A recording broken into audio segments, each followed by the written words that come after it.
اعوذ باللہ من الشیطان الرجیم بسم اللہ الرحمن الرحیم ان اللہ یأمرکم ان تؤدوا الامانات الى اہلها وَإِذَا حَكَمْتُمْ بَيْنَ النَّاسِ أَن تَحْكُمُوا بِالْعَدْلِ إِنَّ اللَّهَ نِعِمَّ مَا يَعِظُكُمْ بِهِ إِنَّ اللَّهَ كَانَ سَمِيعًا بَصِيرًا صدق اللہ العظیم۔ قرآن مجید کی روشنی میں حقوق العباد سمجھائے جا رہے ہیں، خدمت خلق کی اہمیت کو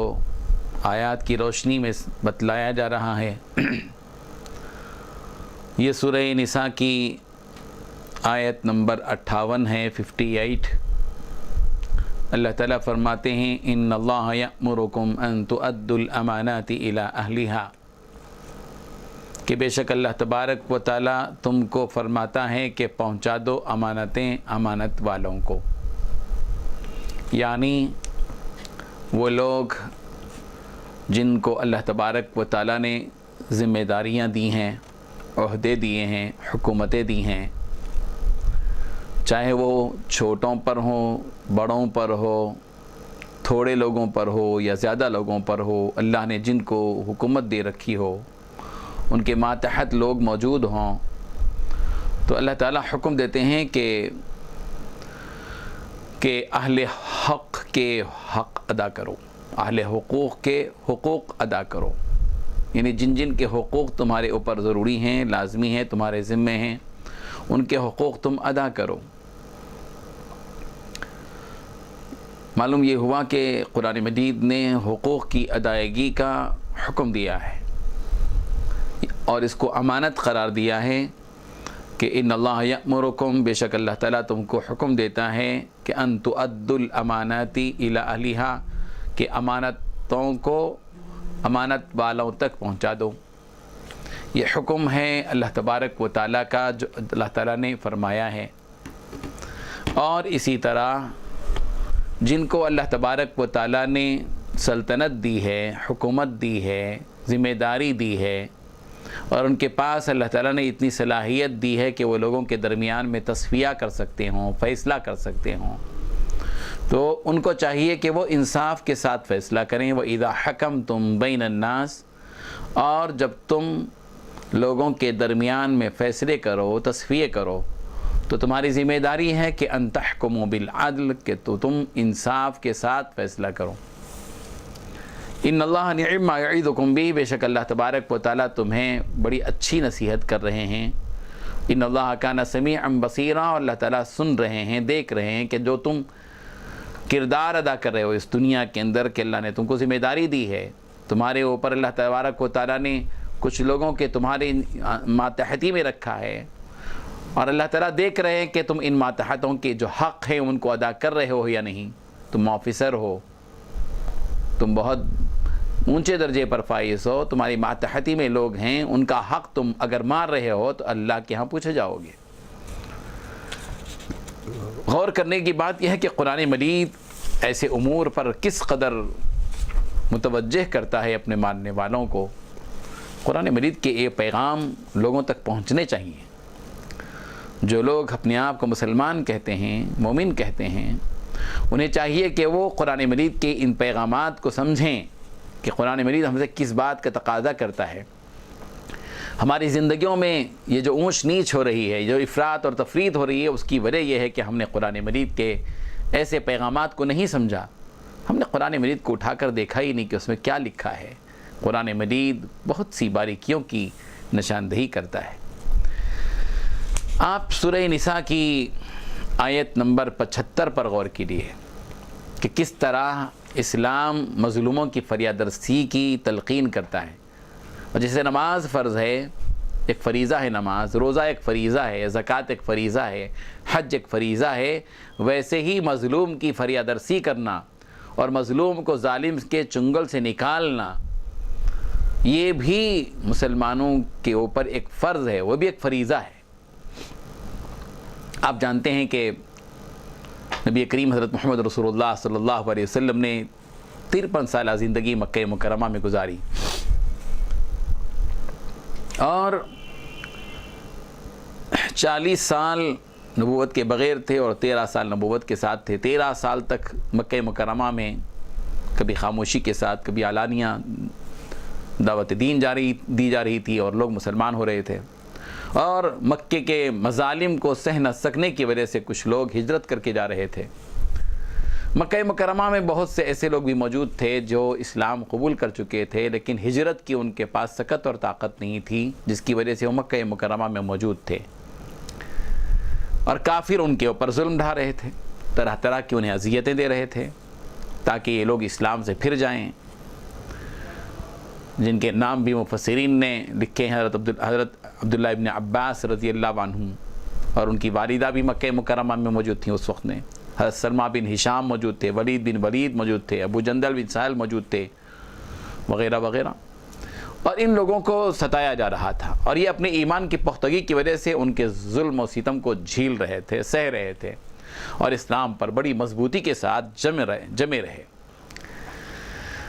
اللہ تعالیٰ سے ان مصائب سے نجات پانے کی دعا بھی کرتے رہتے تھے۔ کیا دعا کی تھی انہوں نے، اور اس وقت میں جب انہوں نے دعا کی تھی اور اس وقت میں جو حالات تھے، اس وقت میں مسلمانوں پر کیا ذمہ داری عائد کی، ان کو اس آیت میں بیان کیا گیا ہے، جو سورہ نساء کی آیت نمبر 75 ہے کہ وَمَا لَكُمْ لَا تُقَاتِلُونَ فِي سَبِيلِ اللَّهِ، کہ تم کو کیا ہوا کہ تم نہیں لڑتے اللہ کی راہ میں، اور اللہ کی راہ میں کیوں نہیں لڑتے، اور وَالْمُسْتَضْعَفِينَ مِنَ الرِّجَالِ وَالنِّسَاءِ وَالْوِلْدَانِ الَّذِينَ يَقُولُونَ رَبَّنَا أَخْرِجْنَا مِنْ هَذِهِ الْقَرْيَةِ الظَّالِمِ أَهْلُهَا، اور ان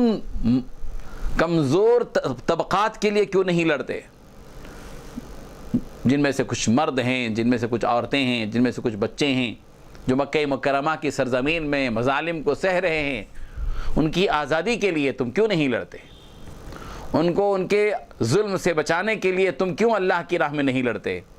الذین، کون ہے وہ لوگ جو مکے کے اندر موجود تھے، جو مظالم سہ رہے تھے، ان کی زبانوں سے کیا کلمات نکل رہے تھے، کیا دعا نکل رہی تھی، یقولون، کہہ رہے تھے ربنا اخرجنا من هذه القرية الظالم اهلها،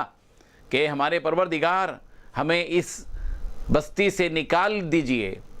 جس کے رہنے والے ظالم ہیں، یعنی مکے کے رہنے والے یہ لوگ ظالم ہیں، وَجْعَلْ لَنَا مِن لَّدُنْكَ وَلِيًّا،